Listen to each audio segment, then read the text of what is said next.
My ex-wife coached our children to cry on camera to extort money from me. Child support got reversed. My ex-wife Melissa discovered that crying children equaled cash. Every Sunday when I picked up our kids, Jake and Ruby, she'd have her phone ready. She'd whisper something to them right before they got in my car, and they'd start sobbing. Then Monday morning, I'd get a video. Your children are crying because they don't have new tablets. $300 by Thursday, or I'm calling my lawyer. Tuesday, another video. Ruby upset because her dance class friends all have better leotards. $400 by Friday.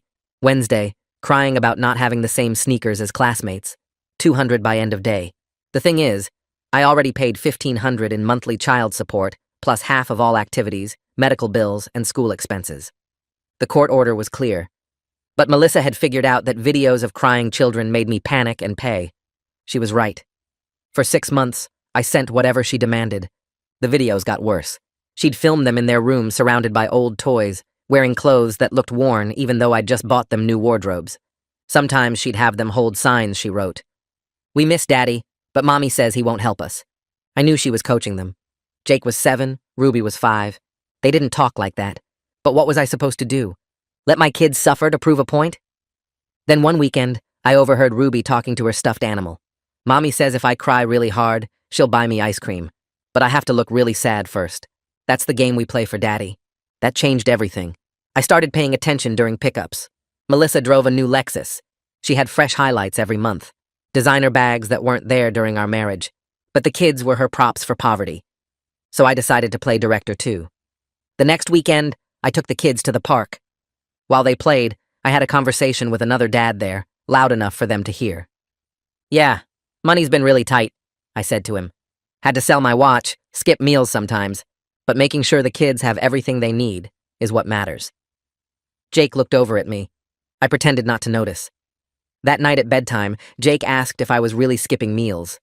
"Sometimes, buddy," I said, "but that's okay. Parents do that. You and Ruby having food is more important." He got quiet. Monday came. Melissa sent her usual video. Kids crying about wanting new bikes. $800 by Wednesday. I replied that I didn't have it. Things were tight. I'd been selling things to make the support payments. She sent back laughing emojis. Not my problem. Find it, or I call my lawyer. Tuesday night, I picked the kids up for my scheduled dinner. Melissa had them in the same worn clothes she used for videos, even though I could see their good clothes in the laundry basket behind her. At McDonald's, I counted out exact change for their happy meals, then told them I wasn't hungry. The kids exchanged looks. "Daddy, you can have some of my nuggets," Ruby offered. "I'm okay, sweetheart. You eat." When I dropped them off, they ran straight to Melissa. I heard Jake through the door. "Daddy didn't eat dinner. He said he doesn't have money." Melissa laughed. "He's lying, baby. Daddy has lots of money. He just doesn't want to share." Wednesday morning, no video. Thursday, nothing. Friday, Melissa called. "The kids are acting weird," she said.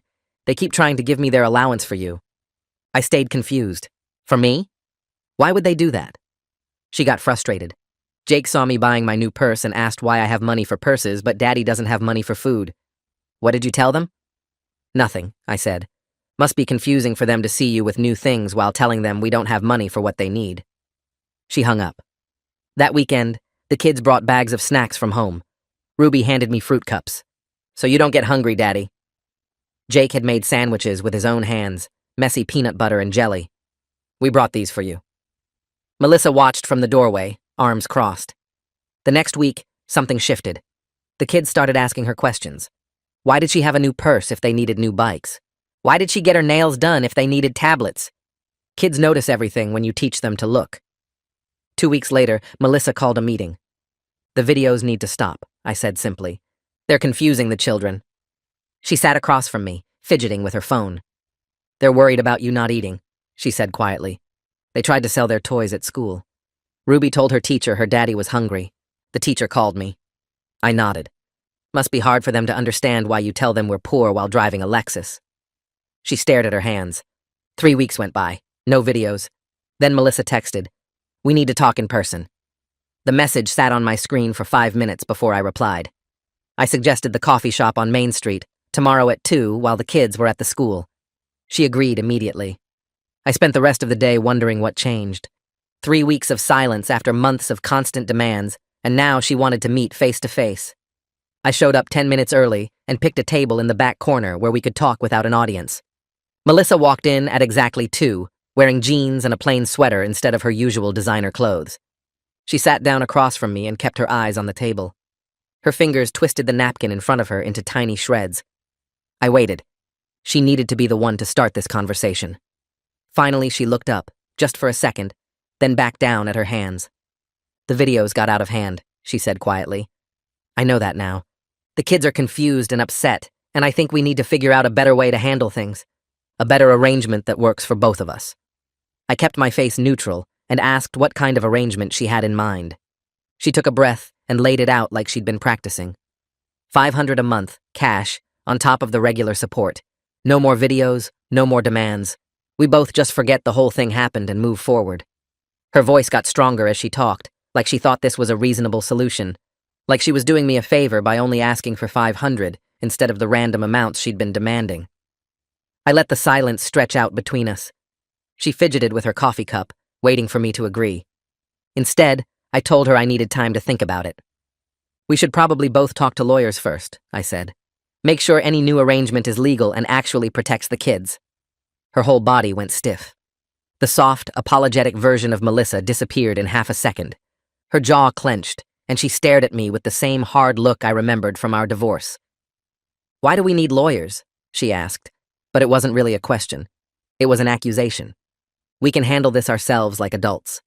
I stood up and said I'd be in touch after I talked to someone who knew family law. She didn't say anything else, just grabbed her purse and walked out ahead of me. That weekend, I had the kids from Friday night through Sunday afternoon. Saturday morning, Jake was quiet during breakfast, pushing his cereal around in the bowl without eating much. Finally, he looked up at me with worried eyes. "Are you really selling your stuff to pay for our food?" I put down my coffee and pulled my chair closer to his. I explained that Mommy had been confused about our money situation for a while. She thought I didn't have enough to take care of them, but that wasn't true. I was working on clearing everything up, so nobody had to worry anymore. He seemed relieved, but still uncertain. Ruby was playing with her dolls in the living room when I sat down next to her on the floor. She immediately stopped playing and her bottom lip started to tremble. "Did I do something bad by telling you about the crying game?" she asked. Her voice was so small I had to lean in to hear her. I pulled her onto my lap and promised her she did exactly the right thing by being honest. Being truthful is always good, even when it's hard. I told her I was proud of her for telling me the truth. She wrapped her arms around my neck and squeezed tight. The rest of the weekend felt lighter somehow, like a weight had lifted off all three of us. Monday morning, I called the number my coworker had given me 2 weeks earlier. Blake Simmons ran a family law practice downtown and had a reputation for being tough but fair. His secretary scheduled me for that afternoon. I spent my lunch break at home gathering everything. Printed copies of every video Melissa had sent. Screenshots of all the text messages with her demands and deadlines. Bank statements showing every payment I'd made beyond the court-ordered support. 6 months of documentation filled a 2-inch binder. Blake's office was on the 3rd floor of an old building that had been renovated into professional suites. He was younger than I expected, maybe late 30s, with sharp eyes that didn't miss anything. We shook hands, and he gestured to the chair across from his desk. I handed him the binder, and he started at the beginning. The first video played on his computer, Ruby crying about tablets. His expression stayed neutral. Second video, Jake sobbing about bikes. His jaw tightened slightly. Third video, both kids with signs. His face got darker. He went through every single one without saying a word. When he finished, he leaned back in his chair and was quiet for a long moment. "This is parental alienation combined with extortion," he finally said. "The coaching alone is serious. The financial demands on top of documented support payments make it worse. You have solid grounds to request custody modification and reimbursement of the extortion payments." He asked detailed questions about the custody schedule, the kids' adjustment, any other concerning behaviors. I answered everything as completely as I could. By the end of the meeting, he had filled 6 pages with notes. Blake pulled out a legal pad and walked me through next steps. Document everything going forward. Every interaction, every exchange, every conversation. Keep all communication in writing from now on. Text or email only, no phone calls unless absolutely necessary. Most importantly, do not pay anything beyond the court-ordered amounts. Not $1. If she threatens to call her lawyer, let her. We want this in front of a judge. He'd file a motion to modify custody and support arrangements within the week. The court would likely order evaluations and appoint someone to represent the kids' interests. The process would take months, but the documentation I'd gathered gave us a strong position. I left his office feeling like I could finally breathe properly. That night, my phone rang at 8:30, Melissa's name on the screen. I let it ring 4 times before answering. She didn't bother with hello. "Did you contact a lawyer?" Her voice was sharp and angry. I confirmed that I had and suggested she do the same. We needed to resolve this properly through the court system, where everything could be handled legally and fairly. She started yelling about how I was trying to destroy her relationship with her own children. How dare I involve lawyers in a private family matter? How I was being vindictive and cruel. I stayed calm and repeated that all communication needed to go through our attorneys from now on. Then I hung up.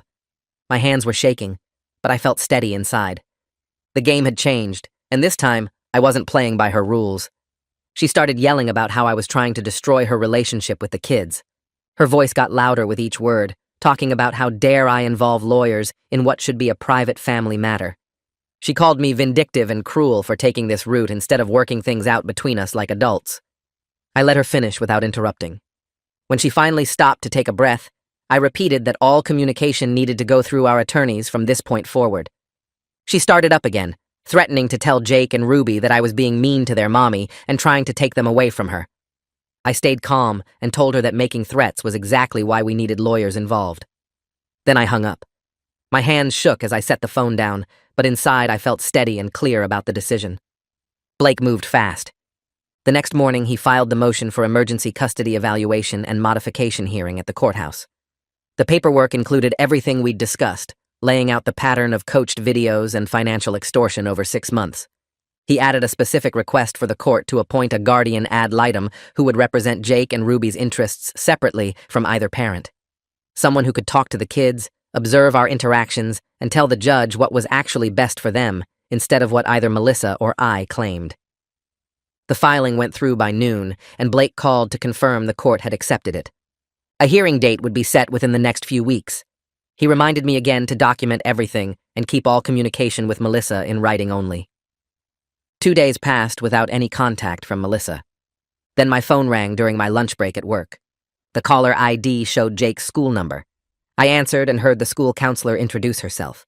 She explained that Jake had come to see her during a routine check-in that morning. The school did these sessions with all students a few times per year to make sure kids were doing okay emotionally and academically. During the conversation, Jake had mentioned the videos and what he called the crying game.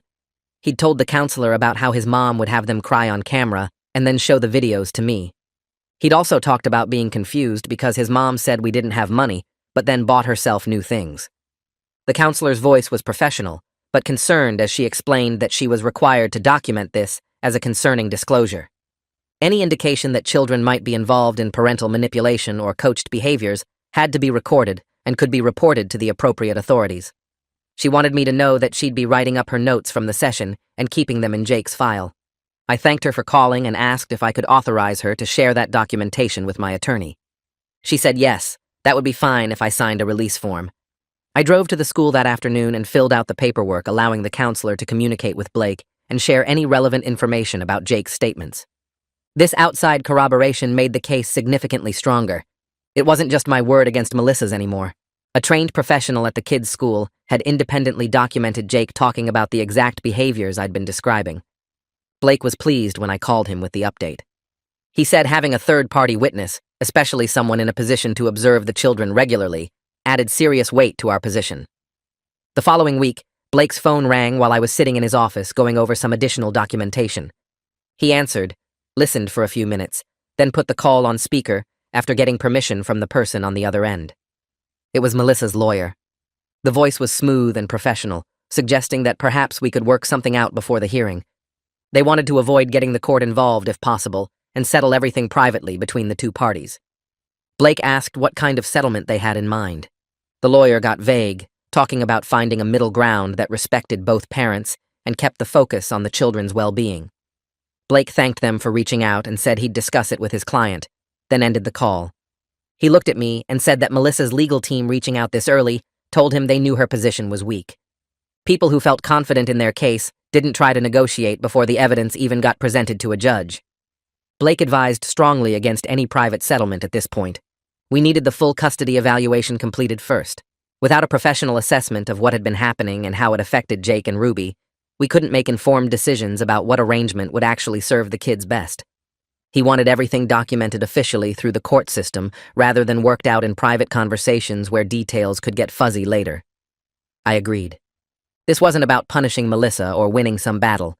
It was about making sure the kids grew up in an environment where they weren't used as tools for manipulation or money. We needed experts to evaluate the situation and tell us what was actually healthy for two young children who'd been caught in the middle of their parents' conflict.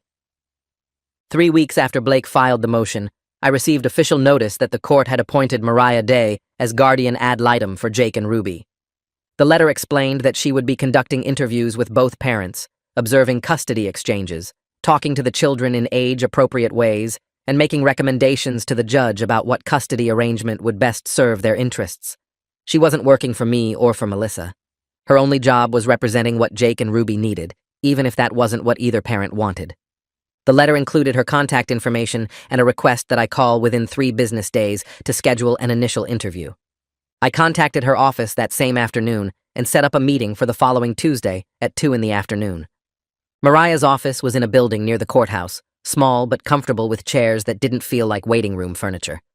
She was younger than I expected, maybe early 40s, with an expression that seemed kind, but also very observant. We shook hands, and she led me to her office. The interview lasted 2 hours. She asked detailed questions about the custody schedule, how the kids acted during transitions, what activities they enjoyed, how I handled discipline and homework and bedtime routines. Then she asked about the videos. I showed her everything on my phone, the same documentation I'd given Blake. She watched several of them, her face staying neutral and professional. I explained how I'd discovered what Melissa was doing and then described my counter-strategy of performing financial hardship to expose the manipulation. This was the hard part. I admitted that I was worried my tactics might have confused the children too. I'd used similar manipulation, even if my goal was defensive rather than extractive. Jake and Ruby had been caught between 2 parents playing games with their emotions and perceptions. I told Mariah I regretted that part and wished I'd gone straight to a lawyer instead of trying to handle it myself first. She appreciated my honesty about using similar manipulation tactics, even though my purposes were defensive. She explained that her job wasn't to punish either parent or decide who was right or wrong in the adult conflict. Her only focus was determining what would serve Jake and Ruby's best interests going forward.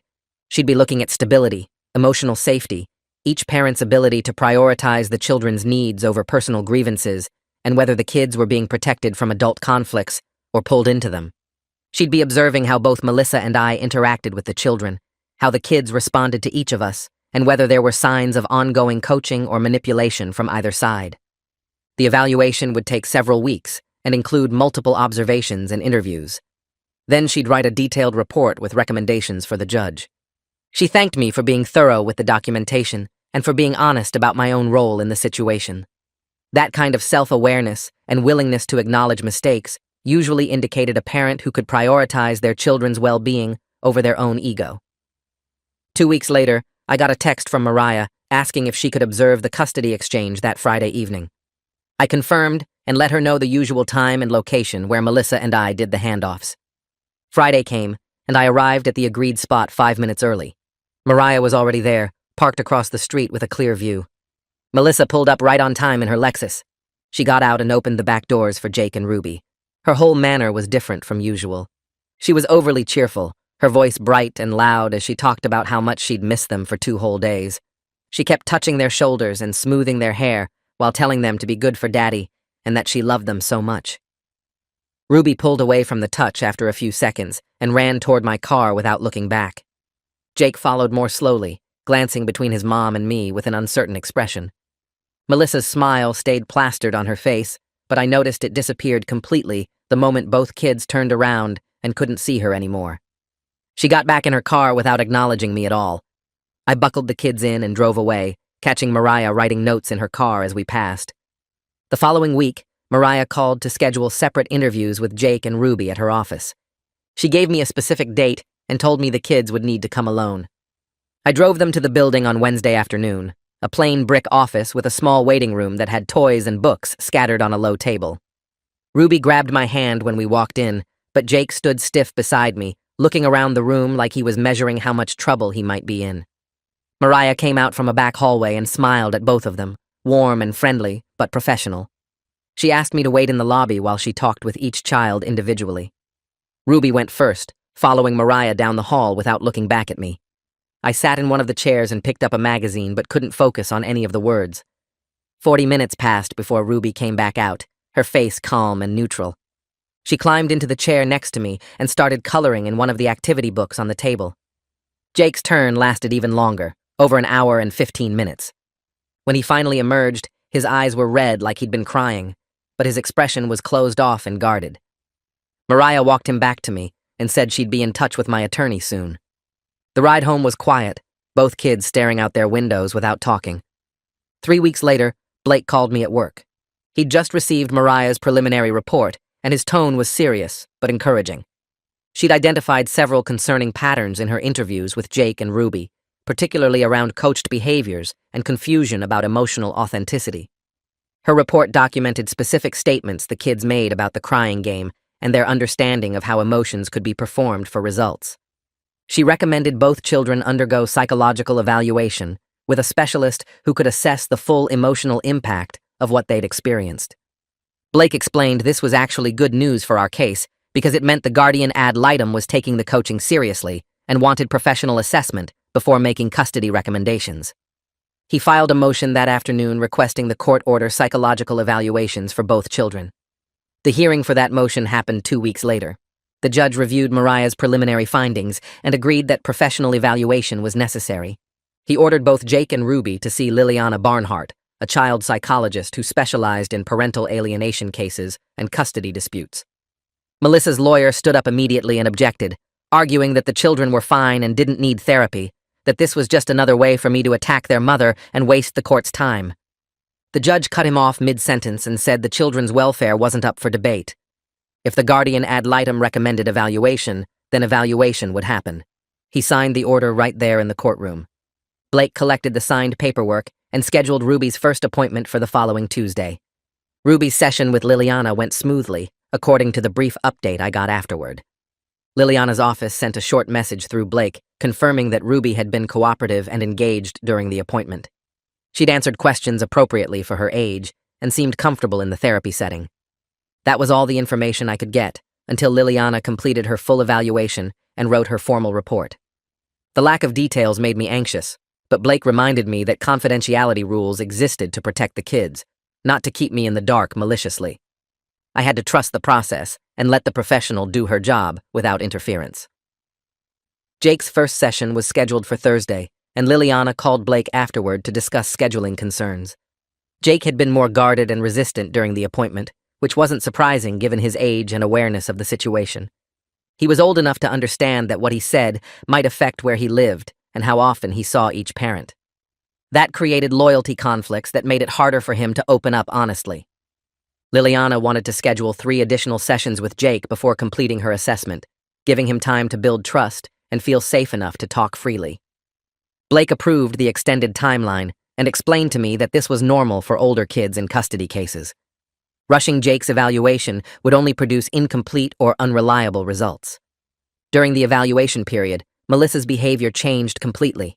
She followed the custody schedule exactly, showing up on time for every exchange and never asking to switch days or adjust times. The financial demands stopped entirely. No texts asking for extra money, no videos, no threats about calling her lawyer. When I picked up the kids, she was polite and brief, handing over their backpacks without commentary or drama. Her lawyer was clearly coaching her to demonstrate cooperative parenting behavior before the final hearing. Everything she did now would be part of the record that Mariah and Liliana considered when making their recommendations. Blake had warned me this would happen, that parents often became model co-parents once court proceedings started, trying to erase months or years of problematic behavior with a few weeks of good conduct. I kept my own behavior steady and consistent throughout the evaluation period. The kids came to my apartment every Tuesday and Thursday for dinner, plus alternating weekends. We had the same routines every time: homework at the kitchen table, dinner together, then an hour of TV or games before I drove them back. I never asked them about their sessions with Liliana or what they told Mariah. I never said anything negative about their mother or tried to influence what they might report to the professionals evaluating our family. Blake had been clear that my behavior during this period mattered just as much as all the documentation from the past 6 months. The court would be watching how I handled the stress of litigation, whether I could prioritize the kids' emotional needs over my desire to win the case. Any sign that I was coaching them or bad-mouthing Melissa would damage my credibility and hurt my chances for custody modification. The call from Ruby's teacher came on a Wednesday morning while I was at work. She apologized for bothering me, but said something had happened at the school that she felt obligated to report. During recess, Ruby had been talking with another girl about a toy the other girl wanted. The girl had started crying because her parents said she couldn't have the toy until her birthday. Ruby told her that crying wouldn't work unless she did it right, that you had to look really sad and make your voice shake, and then sometimes you could get things sooner. The teacher had overheard the conversation and pulled Ruby aside to talk about it. Ruby explained matter-of-factly that her mommy had taught her how to cry the right way to get things from Daddy, but it didn't work anymore because Daddy figured out the game. The teacher documented the incident in writing and asked if she could share the report with Mariah, since she knew our family was involved in custody proceedings. I thanked her for calling and told her she absolutely should share everything with Mariah and anyone else involved in the case. Blake forwarded the teacher's report to Mariah that same afternoon. This outside observation from the school provided something the videos and my testimony couldn't: independent verification from a neutral third party that the coaching had affected Ruby's fundamental understanding of emotions and manipulation. Ruby didn't see anything wrong with teaching another child to fake crying for results. She thought it was normal, just a skill you learned like tying your shoes or reading. The fact that she'd internalized this lesson so completely that she was passing it along to classmates showed how deeply the coaching had impacted her development. Mariah sent Blake a brief acknowledgement that she'd received the report and would incorporate it into her final recommendations.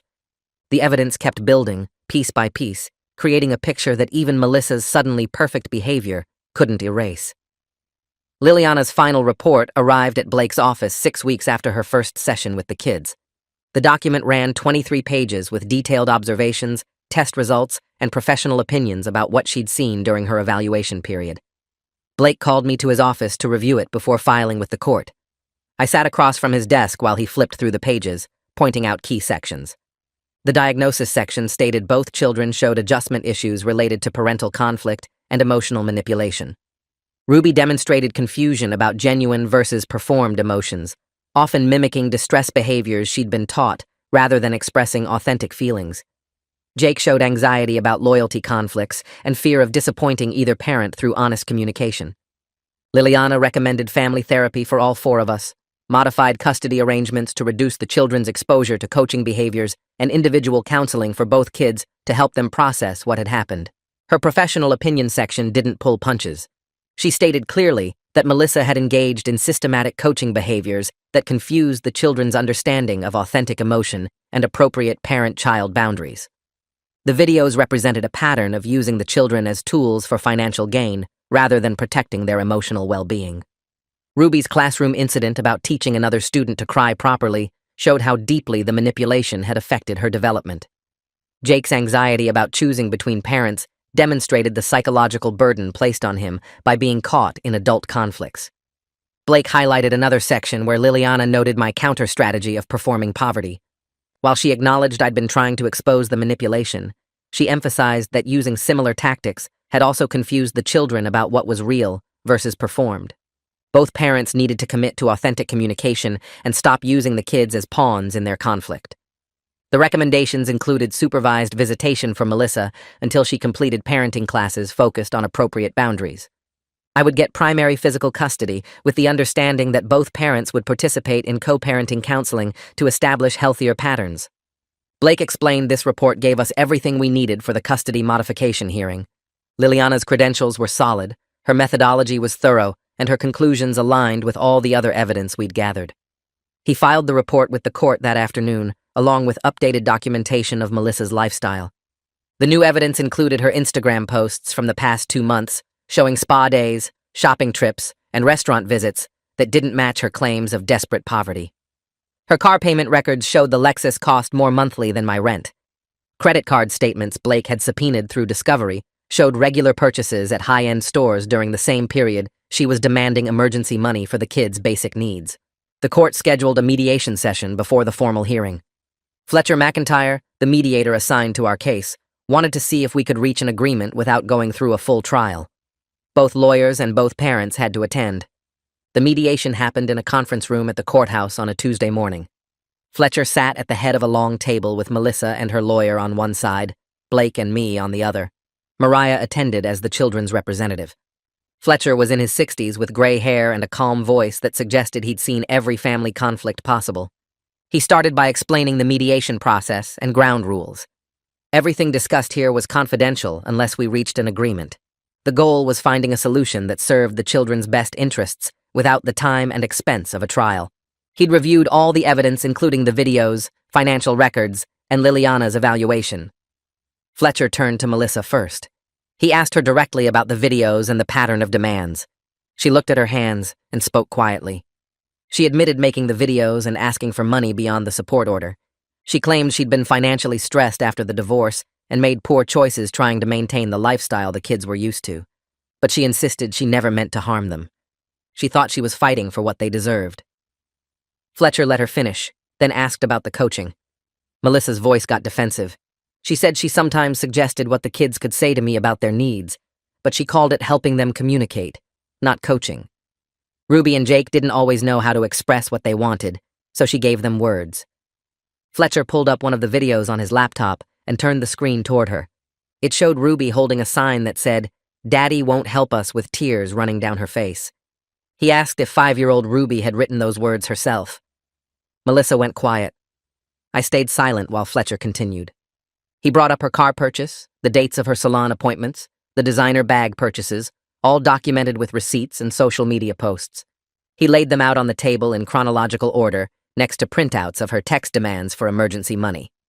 The timeline showed her buying a $300 purse the same week she texted that the kids didn't have winter coats. Fletcher asked her to explain the contradiction between claiming poverty for the children while maintaining an affluent lifestyle for herself. Melissa struggled to answer. She talked about needing to look professional for her job, about deserving nice things after years of sacrifice during the marriage, about the kids not understanding adult finances. Her lawyer tried to redirect, but Fletcher kept pushing on the specific examples. Why emergency money for Ruby's dance clothes when Melissa had just gotten highlights that cost more than the leotards? Why demands for Jake's school supplies when she'd posted photos from an expensive restaurant that same evening? Melissa finally admitted the money she got from me often went to things beyond the kids' immediate needs, but she maintained everything she bought ultimately benefited them by keeping their mother happy and stable. Fletcher took a break to let everyone settle. When we reconvened, he presented a settlement proposal. I would get primary physical custody with Melissa having supervised visitation every other weekend for 6 months, then reevaluation for possible unsupervised time. She would reimburse half the extortion payments, roughly $4,000, paid in monthly installments. Both parents would attend co-parenting counseling and commit to appropriate boundaries. The kids would continue individual therapy. Child support would be recalculated based on the new custody arrangement. Melissa's lawyer immediately requested a recess to discuss the proposal privately. They left the conference room and returned 30 minutes later. Her lawyer stated they rejected the settlement. Melissa wanted to maintain equal custody with no supervision, no reimbursement of any payments, and only voluntary counseling rather than court-mandated. She was willing to agree to stop making videos and demanding extra money, but nothing more. Fletcher asked Melissa directly if she understood that rejecting this settlement meant going to a formal hearing where a judge would review all the evidence, including Liliana's report. She nodded, but stayed firm. Her lawyer clearly believed they could argue their way through a trial better than accepting the mediation terms. Fletcher documented the failed mediation in his report to the court. He scheduled the formal custody hearing for 3 weeks later. Both sides would present their full evidence, and the judge would make final decisions about custody, visitation, support, and any other remedies. Blake and I left the courthouse and walked to his car. He wasn't surprised by the rejection. Melissa's lawyer probably thought they could minimize the coaching evidence and play up her role as primary caregiver during the marriage. They'd paint me as vindictive, and her as a struggling mother who made mistakes under pressure. Blake spent the next 3 weeks preparing me for testimony. We met 4 times to review every video, every payment, every interaction. He showed me how to stay factual and unemotional on the stand, how to answer only what was asked without volunteering extra information, how to let the evidence speak for itself rather than trying to explain or justify. He warned me that Melissa's lawyer would try to make me look like I'd manipulated the situation, that my poverty performance was just as bad as her coaching, that I was using the legal system for revenge rather than the kids' benefit.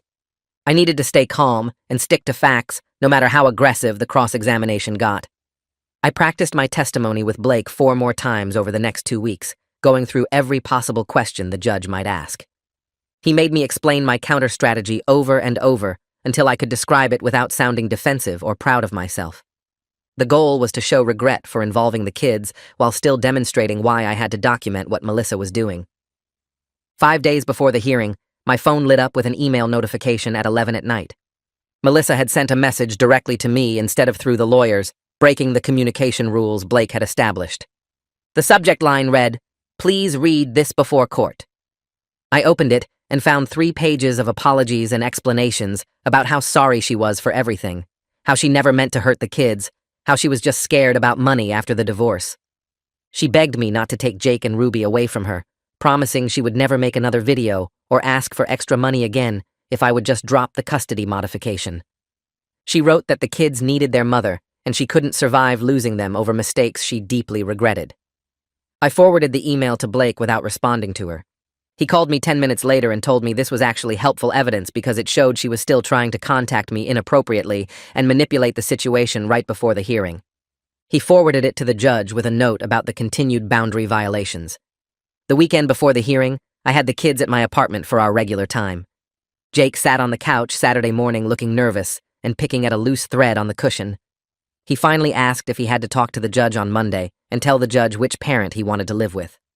I sat down next to him and explained that Mariah was his voice in court, that she had already talked to him and Ruby about everything, and neither of them would have to testify or choose between their parents. The judge would make the decision based on what the adults said and what was best for both kids. Ruby came over and climbed into my lap, asking if she did something wrong by telling me about the crying game. I hugged her and said she did exactly the right thing by being honest, that telling the truth is never wrong even when it makes things complicated. Monday morning arrived and I met Blake at the courthouse at 8:30. The hearing was scheduled for 9 and would take most of the day according to Blake's estimate. Melissa arrived with her lawyer at 8:45, wearing a conservative dress and minimal makeup, clearly trying to look like a responsible parent rather than someone who spent money on designer items. We all went through security and waited in the hallway until the bailiff called us into the courtroom. The judge was a woman in her 50s named Judge Christine Hernandez, known for being thorough and no-nonsense in family law cases. Blake presented our evidence first, showing the videos chronologically from the first one 6 months ago through the final demands before the crying stopped. Each video played on a screen in the courtroom while the judge watched without any expression on her face. The progression was clear, from simple requests that seemed almost reasonable at first to increasingly aggressive demands paired with more dramatic crying performances. Blake highlighted the contrast between the poverty narrative in the videos and the photos from Melissa's social media showing expensive purchases during the same time periods. He showed text messages where she demanded specific amounts by specific deadlines with threats about calling her lawyer.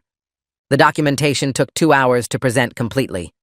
Melissa's lawyer stood up for their turn and argued that his client had been under enormous financial stress after the divorce, that she had made poor choices in how she communicated her needs, but that none of this changed the fact that she loved her children deeply and had been their primary caregiver throughout their lives. They presented no evidence that contradicted the coaching or the financial inconsistencies, instead focusing entirely on her history as a good mother before the divorce and her genuine emotional connection to Jake and Ruby. The lawyer emphasized that mistakes in judgment should not result in children losing their mother.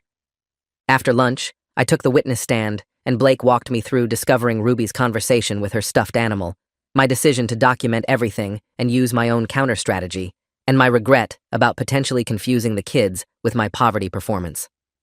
Judge Hernandez asked me directly why I had paid the extortion demands for 6 months before taking any legal action, why I hadn't immediately contacted my lawyer or refused the first inappropriate request.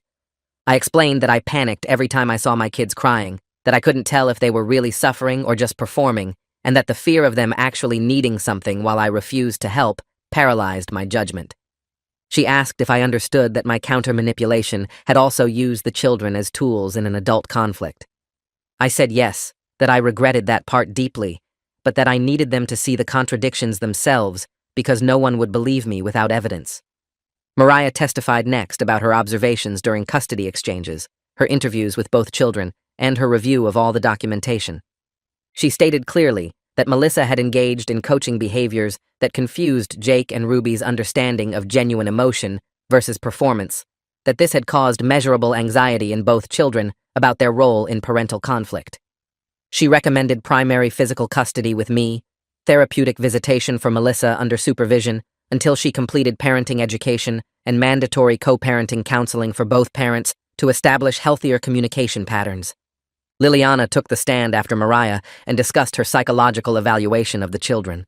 She testified that both kids showed signs of stress related to being used as pawns in adult financial disputes, that Ruby in particular had internalized unhealthy lessons about manipulating emotions to get rewards.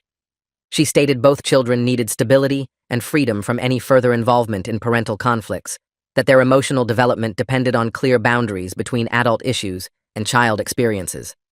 Judge Hernandez asked Liliana if she believed Melissa's behavior rose to the level of emotional abuse.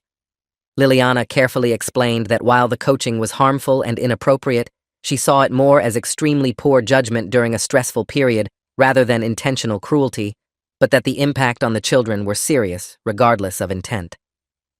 The hearing ended at 4:30 in the afternoon.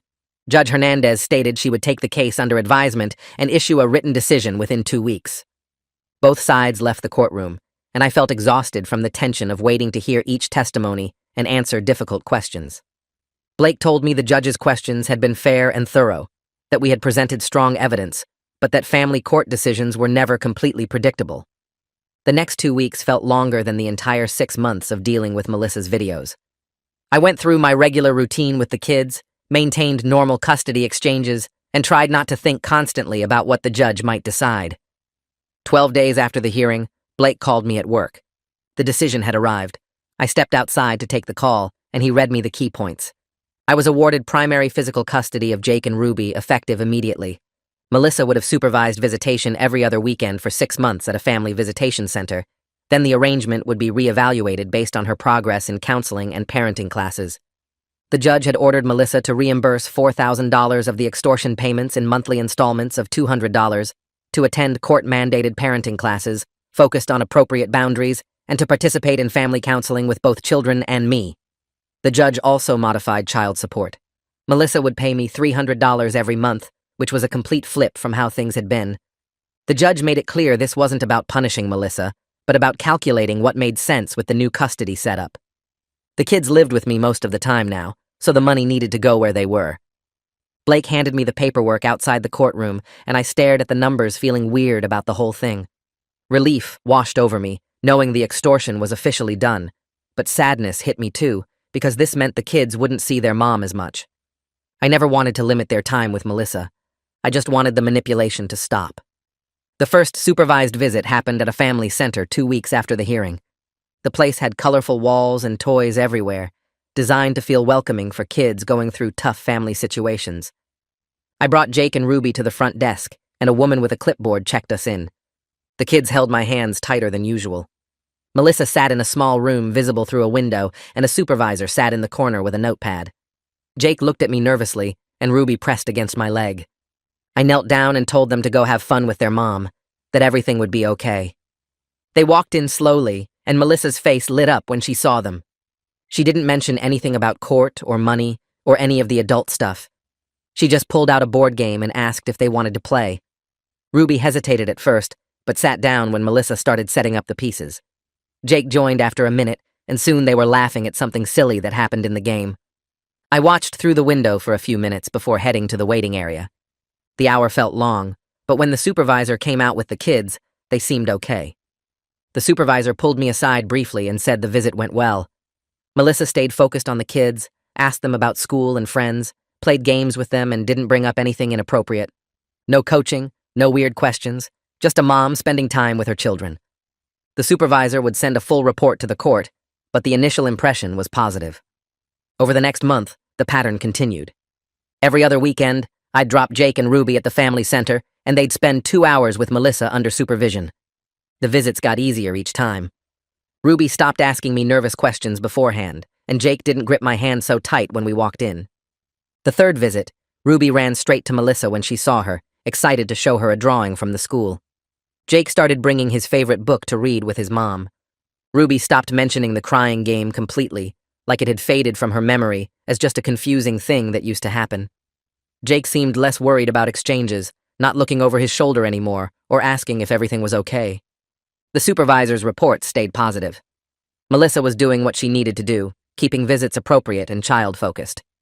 6 weeks after the custody change, family counseling started. The therapist's office had comfortable chairs arranged in a circle, with a small table in the middle holding a box of tissues and some fidget toys. Melissa and I sat across from each other with Jake and Ruby between us. The therapist, a calm woman in her 40s, introduced herself and explained that these sessions were about helping everyone communicate better and making sure the kids felt safe and heard. She established ground rules right away. No talking about adult conflicts in front of the children. No using the kids as messengers between parents. All communication about schedules, money, or disagreements needed to happen directly between Melissa and me, preferably through text or email so there was a record. The kids were not responsible for adult problems, and they needed to know both parents loved them no matter what. The first session focused on letting Jake and Ruby express how they felt about everything that had happened. Ruby drew pictures while talking, and Jake mostly looked at his shoes. The therapist asked gentle questions about what made them feel worried or confused, and both kids mentioned feeling caught in the middle sometimes. The therapist validated their feelings and reminded them that none of this was their fault. 3 months into the new arrangement, Blake called me with an update. Melissa had completed all her required parenting classes and was requesting the court move up the 6-month evaluation. She wanted to start unsupervised visits sooner. Blake's advice was clear. Wait for the full 6 months like the judge ordered. Melissa was doing well, but consistency mattered, and the court had set that timeline for a reason. Rushing it could backfire if something went wrong. I agreed to stick with the original plan. The kids were adjusting well, and I didn't want to mess with their stability by changing things too fast. Meanwhile, Jake's progress at the school became obvious. His teacher sent me an email saying his grades had improved in reading and math, and he seemed more focused during class. The school counselor called me separately to say Jake appeared happier and more settled during their weekly check-ins. He talked more about his hobbies and friends instead of seeming distracted by home worries. Ruby's teacher reported similar improvements. Ruby was engaging with classmates more appropriately, especially when it came to emotions. Before, Ruby would sometimes try to manipulate situations by fake crying or exaggerating feelings to get what she wanted with other kids. Now she was expressing herself more genuinely, asking for things directly instead of performing for them. The teacher noticed Ruby understanding better when other kids were really upset versus when they were just being dramatic. At the 6-month mark, Liliana scheduled follow-up evaluations with both kids. She met with them individually at her office, using the same gentle approach as before. Jake opened up more this time, telling her about his favorite video game and how he liked having a regular routine at my place. Ruby showed Liliana her collection of stuffed animals and talked about her best friend at the school. Liliana's report arrived a week later.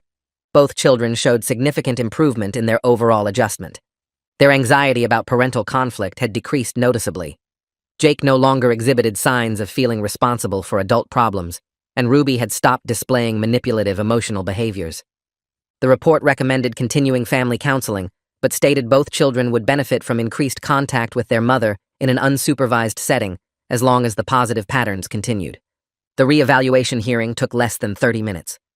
Blake and I sat at one table, Melissa and her lawyer at another. The judge reviewed Liliana's report, the supervisor's documentation from all the visits, and the family therapist's notes. The judge asked Melissa a few direct questions about what she'd learned from the parenting classes and how she planned to maintain appropriate boundaries going forward. Melissa answered carefully, acknowledging her mistakes and explaining the specific strategies she'd learned for handling stress without involving the kids. The judge nodded and modified the order. Melissa could have unsupervised visitation every other weekend starting immediately. Family counseling would continue for another 6 months. If everything remained stable, they'd revisit the arrangement again to potentially increase Melissa's time further. The judge emphasized that this was contingent on Melissa maintaining the progress she'd made and warned that any return to previous behaviors would result in immediate consequences. Outside the courtroom, Melissa stood near the water fountain, her purse strap twisted between her fingers. She waited until Blake walked away before approaching me. The kids were with my mom for the afternoon, so we didn't have to worry about them seeing us together like this. She looked at her shoes, then at the wall behind me, anywhere but directly at my face. "Thanks for not completely shutting me out," she said quietly. "I know you could have pushed for supervised visits forever." Her voice cracked slightly on the last word. I shifted my weight, uncomfortable with the gratitude when 6 months ago she'd been coaching our kids to cry on camera. "They need their mom," I told her, "just the healthy version. The one who actually cares about them instead of using them." She nodded and wiped her eyes quickly with the back of her hand. I'm trying to be that person again. The parenting classes helped me see how messed up everything got.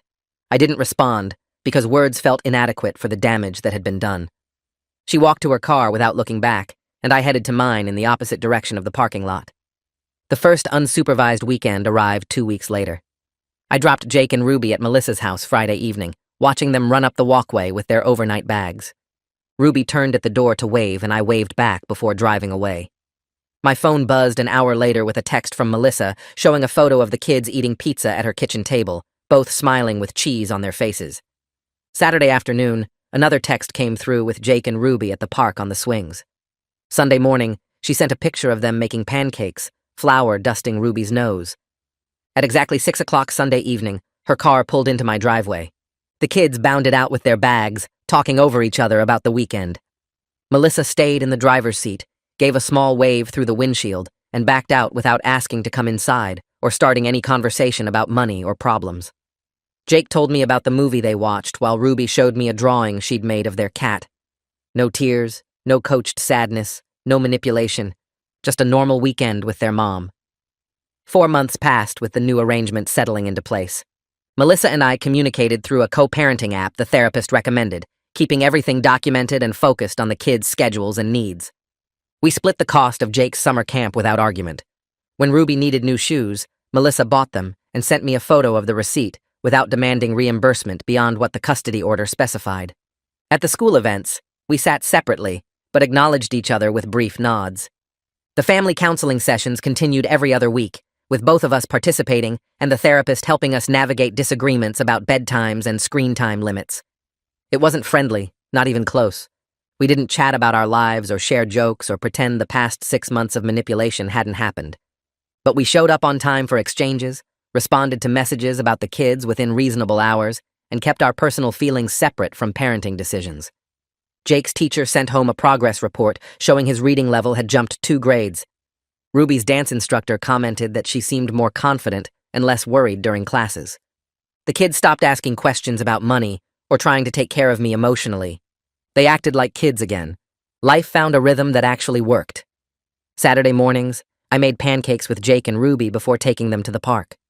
Wednesday evenings, they did homework at my kitchen table while I cooked dinner.